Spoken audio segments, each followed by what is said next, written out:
Hey, got another one for you guys.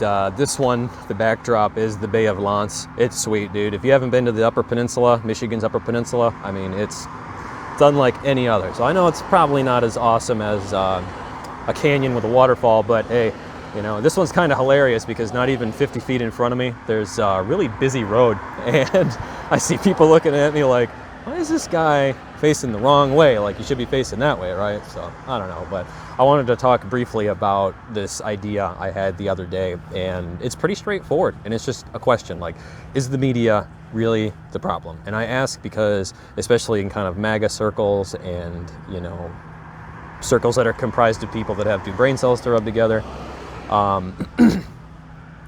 we're all kind of confused because everybody will, like, go out here and be like, well, media says this, media says that. I mean, look at what they were able to do through COVID. I mean, I was duped through alt media, but that was at a time when at least, you know, we thought maybe the Chinese data was trustworthy when it comes to COVID and all that sort of shit. So, I mean, you might have saw the profile picture I had of me in Kroger with a friggin' P100 respirator on, totally unnecessary.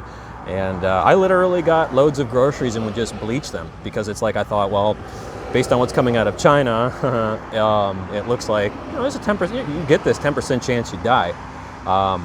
Turns out that it's like 100 times less dangerous, and I really think, though I can't prove it, that this might be like literally the greatest psyop of all time. I mean, look at the damage China was able to inflict on the Western world without firing a single shot. I mean, it's fascinating. Hopefully we can think of some way to retaliate, but whatever, I'm not a political strategist, so. But I got to thinking, it's like the media.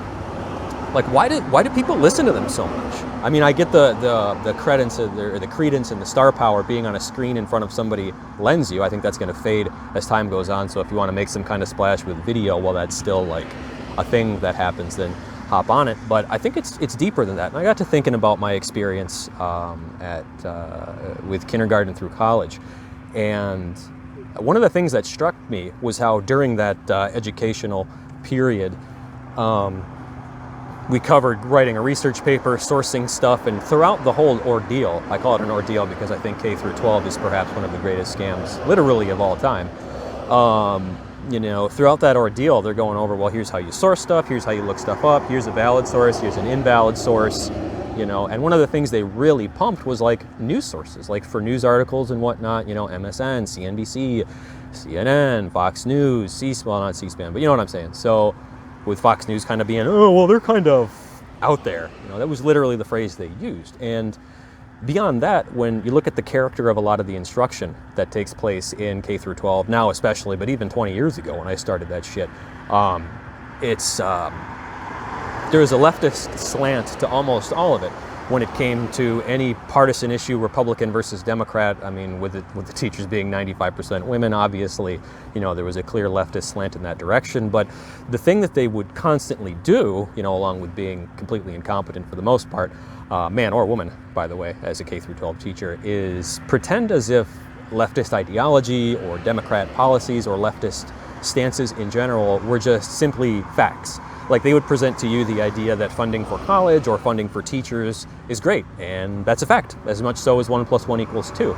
And I think it's a pretty shitty thing to do because you've got kids, you know, that can't leave, and I think it's like half the states in the U.S. homeschooling's illegal, which I think is fucked, but whatever, that can't leave, are highly impressionable. You know, there's this whole cultural weight behind K through 12, and they're really in a position where their minds haven't developed yet, so they're very, very, very easy to influence. And these teachers are sitting here acting as if left-wing ideology, postmodernism, progressivism, as if they are simply facts of the matter, the de facto best way to do stuff. And that's incredibly unfair. Got the hiccups, just ate some Subway.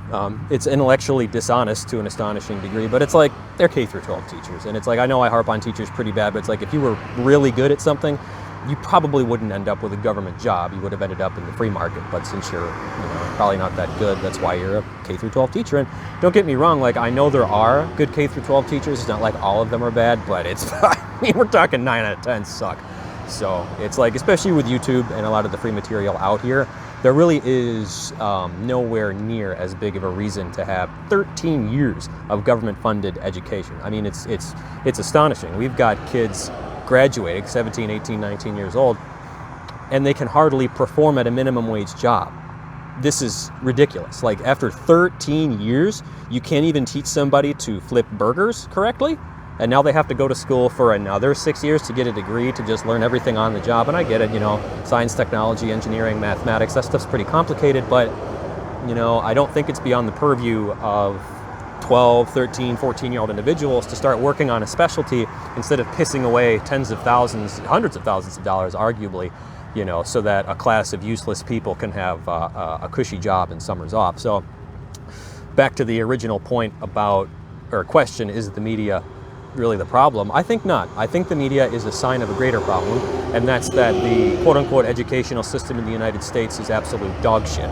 I understand that in terms of standardized testing, it performs better than a lot of other countries, but who cares? What does a standardized test measure but your ability to take a standardized test? I mean, are they even like, you get these people that do great on their ACTs, on their SATs, on their college entrance exams, maybe they did great, who knows? They've memorized a bunch of facts and can do rote equations, like a good little drone, but am I really going to take that over somebody that can string a coherent thought together, who can think for themselves? Like, what do you think is a more valuable skill when it comes to the provision of value? Being able to score high on the SAT and write some shitty paper, or actually being able to think? And that's really fucked up, is that you've got over a decade worth of time that we all pay out the nose for. I mean, go take a look at your property taxes, see how that breaks down, and see how much you're spending on this absolute horseshit of an indoctrination. And let's maybe step back from my position a little bit to, okay, whatever, we got to have some sort of education, la-di-da. It's like, dude, all right, so whatever. I don't even really want to, I guess, step back from that position, because it doesn't make a lot of sense to do so. I don't know, maybe some angry K through 12 advocate will come at me in the comments and I'll destroy them intellectually with skills that I learned far and away from K through 12, mind you, and I guess we'll leave those fireworks for later. But I don't think it's appropriate to get so mad at CNN. I understand that they have a massive amount of power and all this other stuff, but I think a lot of that power is given to them because people are literally forced into brain crushing, soul destroying, lack of concentration camps, if you will. No, I didn't come up with that myself, but where else are they learning that leftism is, as a matter of fact, just the way things are? It's ridiculous. And then you get into not even the political stuff. It's like, good heavens, everybody from everywhere goes to public schools. And I think of it like this, like if I had a kid and he or she wanted to go play with somebody, but that person has the flu, they feel fine, but they've got the flu. It's like, no, you got to stay away from them, not because they're bad, but because they're infected with something that can hurt you, and they're not even going to try to do that. You're just going to get infected with it. And, so you think about it like that. It's like, think of the obscene and hellish levels of abuse that is, visited upon children all over the place. So it's like, now you're in a situation where you might be raising your child correctly, non-violently, without a lot of verbal or sexual abuse, but you could go send little Susie to class, and I don't know what the hell, Tammy, stripper name, little Tammy is getting sexually abused at home, and that you don't want your kids around other kids that are getting abused. And in a K through 12 environment, it's completely unavoidable, and for well over a decade at a time, if you're, most people stay in the same thing here. So I guess this kind of turned into a rant against K through 12, but in reality, to tie everything up, it's like the media is not where all this starts. All this starts with K through 12. All this starts with, I guess, people being okay with leaving their kids in the hands of idiots, I guess. So it's like, then you come back to that, it's like, well, why are we doing that? Or why isn't anybody watching the kids at home? And it's like, well, because women needed to go into the workforce so that the oligarchs could get half off labor, really is what it comes down